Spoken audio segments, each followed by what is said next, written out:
ഞാൻ ഒരു ചെറിയ സംഭവം എൻ്റെ പ്രിയപ്പെട്ട സഹോദരന്മാർക്ക് വേണ്ടി ഓർമ്മപ്പെടുത്തുകയാണ്.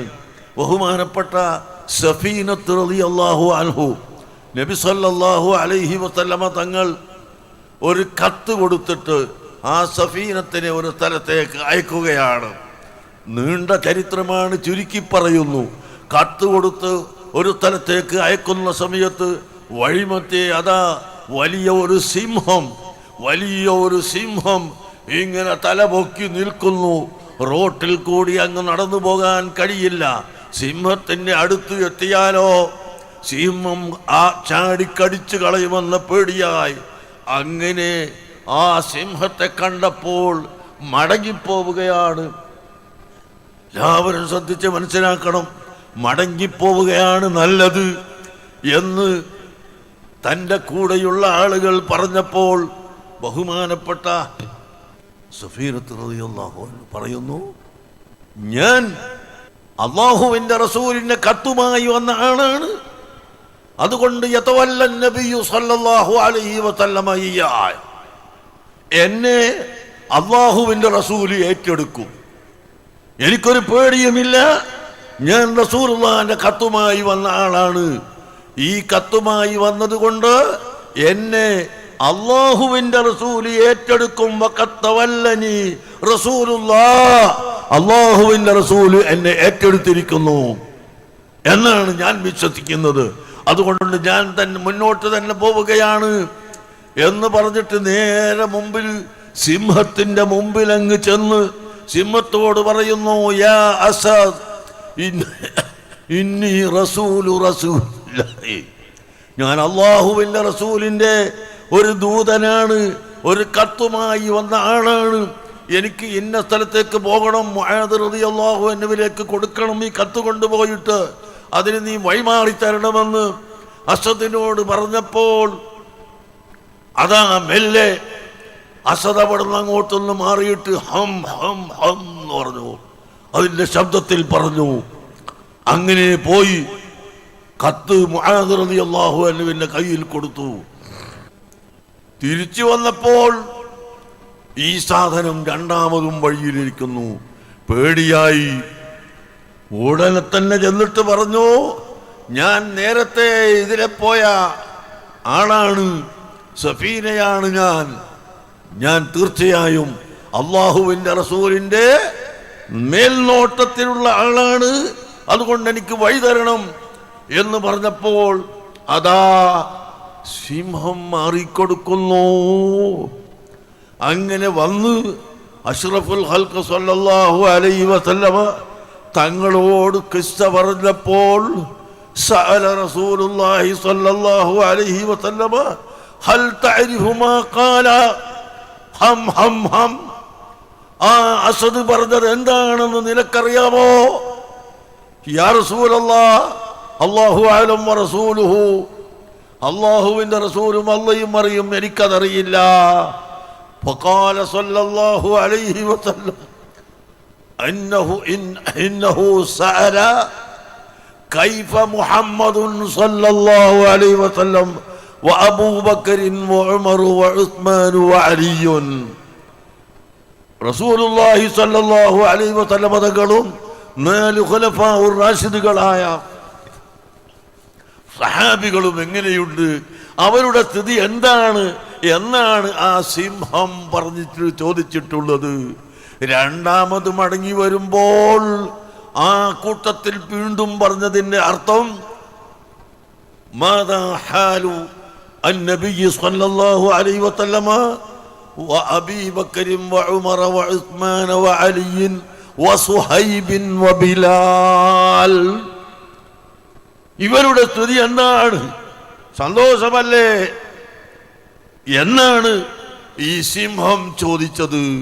പ്രിയപ്പെട്ട മുഅ്മിനീങ്ങളെ, അതാണ് ഇമാം ബുസീരി തങ്ങൾ പറഞ്ഞു, വമൻ തകും ബിറസൂലില്ലാഹി നസ്റതുഹു ഇൻ തൽഖഹുൽ ഉസ്ദു ഫീ അജാമിഹാ തജ്മീ. അല്ലാഹുവിൻ്റെ റസൂലിൻ്റെ സഹായമുണ്ടായാൽ, അല്ലാഹുവിൻ്റെ റസൂല് തന്നെ ഏറ്റെടുത്തു കഴിഞ്ഞാൽ അള്ളാഹുവിൻ്റെ റസൂൽ നിന്നെ സ്വീകരിച്ചു കഴിഞ്ഞാൽ ഏത് പുലി ചാടി വന്നാലും ഏത് സിംഹം ചാടി വന്നാലും അതൊരു പ്രശ്നമല്ല. പുലിയും കരടിയും അതൊരു പ്രശ്നമേ അല്ല എന്ന്. ഇങ്ങനെ എത്രയെത്ര സംഭവം ഇസ്ലാം മതം ഇവിടെ പ്രചരിച്ചത് ആ മഹത്തുക്കളായ സ്വഹാബത്തിൻ്റെയും അതിൻ്റെ ശേഷമുള്ള താബിഉകളുടെയും ഔലിയാക്കളുടെയും സാലിഹീങ്ങളുടെയും വഴി കൊണ്ടാണ്. അതുകൊണ്ട് ഇവിടുത്തെ സുന്നത്ത് ജമാഅത്തിൻ്റെ തടിച്ചുകൂടിയ ജനലക്ഷങ്ങളോട് എനിക്ക് പറയാനുള്ളത്, ഞാൻ ആദ്യം പറഞ്ഞതുപോലെ മുസ്ലിംകൾ പീഡിപ്പിക്കപ്പെടുന്നു, മുസ്ലിംകൾ ആക്രമിക്കപ്പെടുന്നു എന്ന് പറയുന്നത് കൊണ്ട് ആരും നിരാശപ്പെട്ടു പോകണ്ട. നമ്മുടെ രാജ്യത്ത് ഇൻഷാ അല്ലാഹ് അത് വരികയില്ല, ഒരിക്കലും വരില്ല. ഒരിക്കലും മുസ്ലിം സമുദായത്തിന് ഇവിടെ നിന്ന് വിട്ടുപോകേണ്ടി വരില്ല.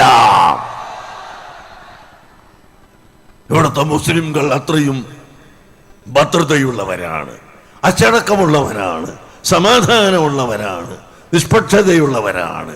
അതുകൊണ്ട് നിരാശപ്പെടേണ്ടതില്ല. നാം എല്ലാവരും ക്ഷമയോടുകൂടി ജീവിക്കണം, നല്ല ജീവിതം ജീവിക്കണം. ബഹുമാനപ്പെട്ട ഉലമാക്കൾ, ഔലിയാക്കൾ, സൂഫി വര്യന്മാർ, മഹാന്മാരായ കഴിഞ്ഞുപോയ ഔലിയാക്കൾ, അവരുടെ ജീവിതം നാം കണ്ടുപിടിക്കണം. ബഹുമാനപ്പെട്ട ഖുത്ബുൽ അഖ്താബ് വഹീദ്ദീൻ ശൈഖ് റളിയല്ലാഹു അൻഹു, അഹ്മദുൽ കബീർ ദിഫാഇ റളിയല്ലാഹു അൻഹു, അങ്ങനെ തുടങ്ങി നമ്മുടെ ഇന്ത്യ രാജ്യത്ത് ബഹുമാനപ്പെട്ട ഖാജാ മുഈനുദ്ദീനുൽ ചിസ്തി റളിയല്ലാഹു അൻഹു, വടക്കേ ഇന്ത്യയിലും നമ്മുടെ കേരളത്തിൽ മാലിക്കുദ്ദീനാർ റളിയല്ലാഹു അൻഹു തങ്ങളും തുടങ്ങിയ ബഹുമാനപ്പെട്ട മൗലദ്ദവീല ഖുതുബുസ്സമാന സയ്യിദ് അലവിയുൽ മംബറമി റളിയല്ലാഹു അൻഹു, അതുപോലെ കണ്ണൂർ ജില്ലയിലെ അതാ വളപട്ടണത്ത് അന്ത്യവിശ്രമം കൊള്ളുന്ന 700 കൊല്ലത്തിന് മുമ്പ് കേരളത്തിൽ വന്ന് സയ്യിദ് ജലാലുദ്ദീനുൽ ബുഖാരി തങ്ങൾ അടക്കം, അതുപോലെ പെരിങ്ങത്തൂരിൽ 800 കൊല്ലം മുമ്പ് വന്ന് അടങ്ങിയിട്ടുള്ള അലിയുൽ കൂഫി റളിയല്ലാഹു അൻഹു തുടങ്ങി എണ്ണിയാൽ തീരാത്ത ഔലിയാക്കൾ ഇവിടെ കഴിഞ്ഞു പോയിട്ടുണ്ട്. കോഴിക്കോടിനെ സംബന്ധിച്ച് പറഞ്ഞാൽ പ്രത്യേകിച്ചും 100 കണക്കായ ഔലിയാക്കൾ അന്ത്യവിശ്രമം കൊള്ളുന്ന സ്ഥലമാണ് കോഴിക്കോട്. ഈ ഔലിയാക്കളും സൂഫി വര്യന്മാരുമെല്ലാം ഇവിടെ കാണിച്ചു തന്ന മാർഗം, ആ മാർഗമാണ് നാം സ്വീകരിക്കേണ്ടത്. ആ മാർഗത്തിലൂടെ നമ്മൾ പോയാൽ തീർച്ചയായും വമൻ തകും ബിറസൂലില്ലാഹി നുസ്റതുഹു ഇൻ തൽഖഹുൽ ഉസ്ദു ഫി അജമിഹാ തജ്മീ. ഞാൻ ഓർമ്മിപ്പിച്ച എഴുത്ത് തന്നെ ഒന്നുകൂടി ഓർമ്മിപ്പിക്കുന്നു. നമുക്ക് തീർച്ചയായും വിജയമുണ്ട്, നമുക്ക് എവിടെയും പരാജയമില്ല. ഇങ്ങനെ ഔലിയാക്കൾ, സ്വാലിഹീങ്ങൾ എത്രയാണ് ഇവിടെ ഇസ്ലാം മതം പ്രചരിപ്പിക്കാൻ അവരുടെ കറാമത്തുകൾ പ്രദർശിപ്പിച്ചത്. ഒരു ചെറിയ സംഭവം കൂടി ഞാൻ പലപ്പോഴും പറഞ്ഞതായി നിങ്ങൾ കേട്ട് കാണും. ഖൈറുവാൻ എന്ന് പറയുന്ന ഒരു രാജ്യമുണ്ട്. ആ രാജ്യത്തിൻ്റെ അടുത്ത് മറ്റൊരു സ്ഥലമുണ്ട്, ആഫ്രിക്കൻ നാടുകളിൽപ്പെട്ട സ്ഥലമാണ്. അവിടെ ബഹുമാനപ്പെട്ട മഹാന്മാരായ സഹാബികൾ, താബിയും ഉണ്ട്. ഉഖ്ബത്ത് ഇബ്നു നാഫിഅ് റളിയല്ലാഹു അൻഹുവിന്റെ നേതൃത്വത്തിൽ ഇസ്ലാം മത പ്രചാരണത്തിന് പോയി. ചുരുക്കി പറയുന്നു, ഖൈറുവാനിലെത്തിയപ്പോൾ അവിടെയും ഞാൻ നേരത്തെ പറഞ്ഞതുപോലെ ഒരാസ്ഥാനം വേണം. നമുക്ക് സുന്നത്ത് ജമാഅത്തിന്റെ പ്രവർത്തനത്തിന് ആസ്ഥാനം വേണമല്ലോ. എല്ലാ സ്ഥലത്തും ആസ്ഥാനമുണ്ട്. ഈ ആസ്ഥാനം വേണം നമുക്ക്. എന്നിട്ട് വേണം ഇവിടെ പ്രവർത്തിക്കാനെന്ന് തീരുമാനിച്ച് ഉഖ്ബത്ത് ഇബ്നു നാഫി റളിയല്ലാഹു അൻഹു പറഞ്ഞു, അതാ ഖൈറുവാനിലെ ഇന്ന സ്ഥലം നമുക്ക് ഒരു ഓഫീസ് ഉണ്ടാക്കാൻ, ഒരു വീട് നിർമ്മിക്കാൻ അനുയോജ്യമായ സ്ഥലമാണ്. അവിടെ നമുക്ക് പോയി നോക്കാം. പ്രിയപ്പെട്ട സഹോദരങ്ങളെ, അവിടെ അങ്ങ് ചെന്ന് നോക്കുമ്പോൾ അതാ പാമ്പുകളും തേളുകളും അല്ല, ഒരു ഭാഗത്ത് സിംഹവും കരടിയും നിറഞ്ഞു കിടക്കുകയാണ്. ഓടാൻ തുടങ്ങി കൂടെയുള്ളവർ. ഉഖ്ബത്ത് ഇബ്നു നാഫി തങ്ങൾ പറഞ്ഞു, അനങ്ങിപ്പോകരുത്, നിങ്ങൾ ആരും ഓടിപ്പോകരുത്. നമുക്ക് അല്ലാഹുവിൻ്റെ റസൂലിൻ്റെ നോട്ടമുണ്ട്. ആ റസൂലുള്ളാഹിന്റെ റസൂലുള്ള ഏറ്റെടുത്ത കൂട്ടരാണ് നമ്മൾ. റസൂലുള്ളാഹിന്റെ ദീനിനെ നമ്മൾ ഏറ്റെടുത്തിട്ടുണ്ട്. അതുകൊണ്ട് അള്ളാഹിന്റെ റസൂൽ നമ്മളെയും ഏറ്റെടുത്തിട്ടുണ്ട്.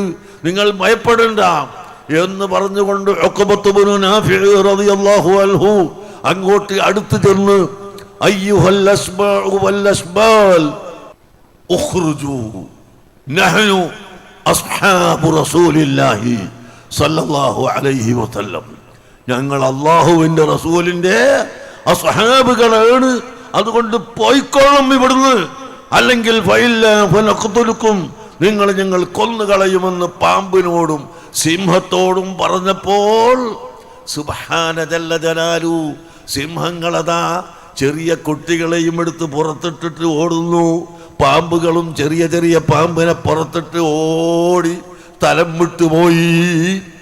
ഖൈർവാൻ എന്ന സ്ഥലം ഇന്നും ഇസ്ലാമിക കേന്ദ്രമാണ്, ഇസ്ലാമിക രാഷ്ട്രമാണ്.